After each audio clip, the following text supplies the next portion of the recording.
I love my conversations with my brother Kevin. Like today we were talking about how our hope must be in God, right? Like we can't rely on humans. We must put our full reliance, our full hope, our full confidence in God. Period. Right? And I come here, I found this book in my purse, Jesus as Friend. I opened it up. Exactly what we were talking about. Say sometimes it happens in our life that God, through his providence, demolishes some human hope which our personal scale of value have perhaps prized too highly. Me. In this case, his purpose is to prevent anything taking over that position in our heart, which only the great hope for God should fill. What we must do then is follow the way providence leads us and learn to reestablish the right order of values on our scale of hope. God will give us real help to calm these human hopes, which in deference to the order established by him, we have not hesitated to put in their proper place.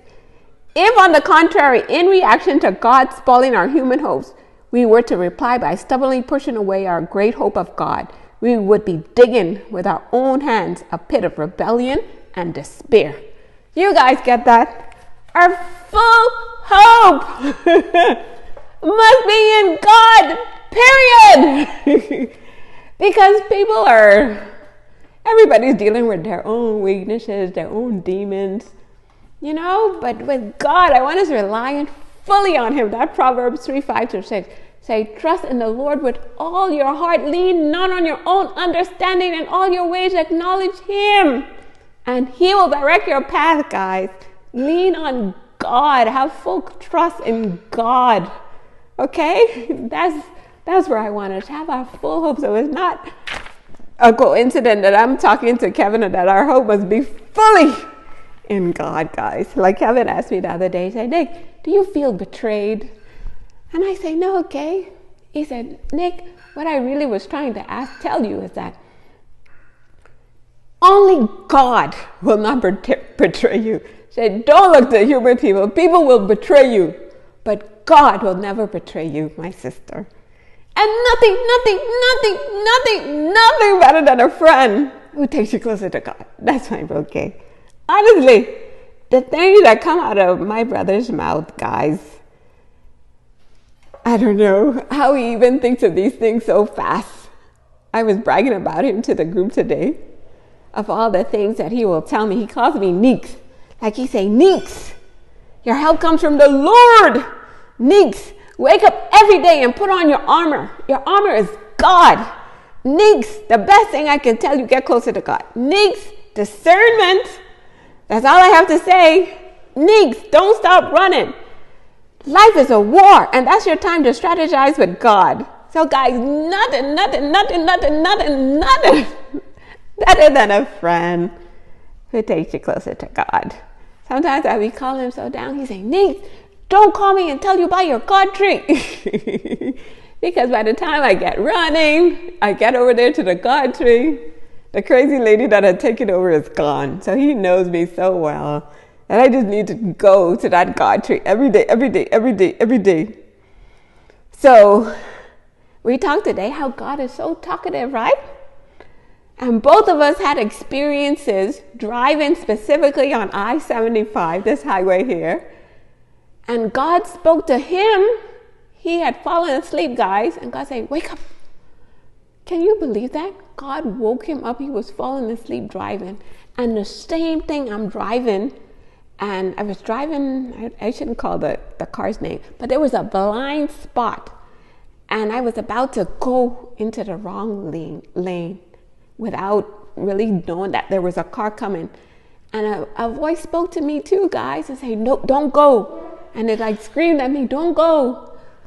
I was about to go into this lane. Next thing I know, zoom, a car swooped by me. So that voice spoke to me, and that voice spoke to Kevin.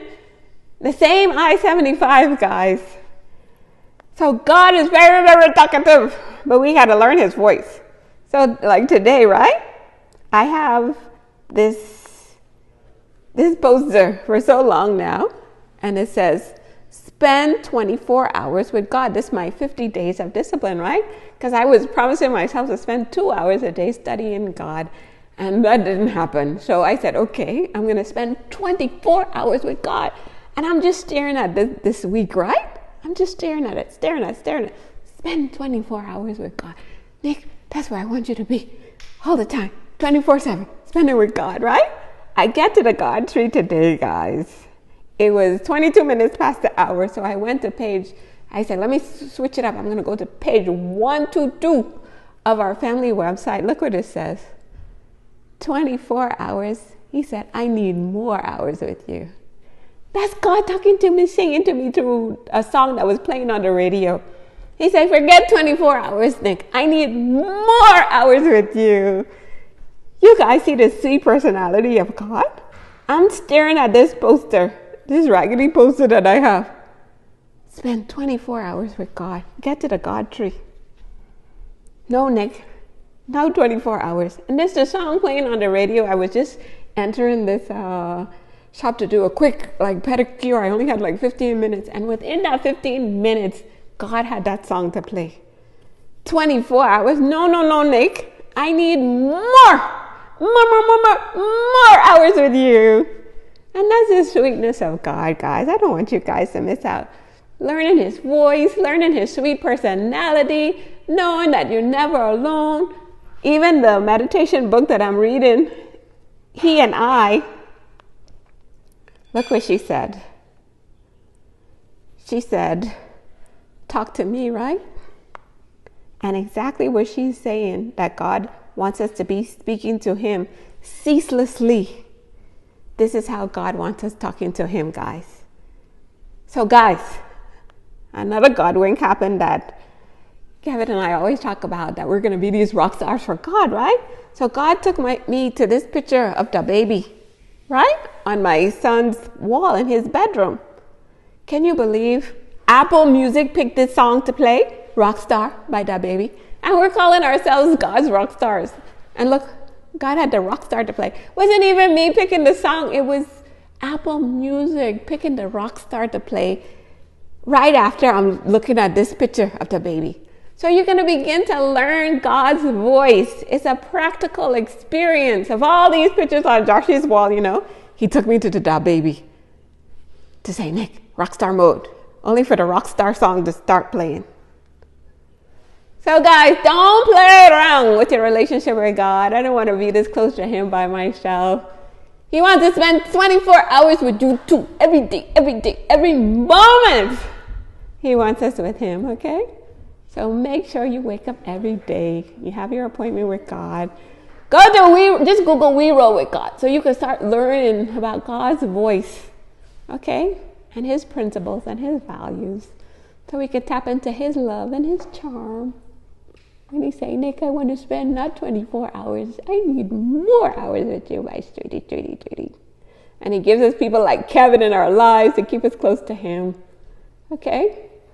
This brother who will say, Nick, call me 1,000 times a day if you need me. When you get people like that.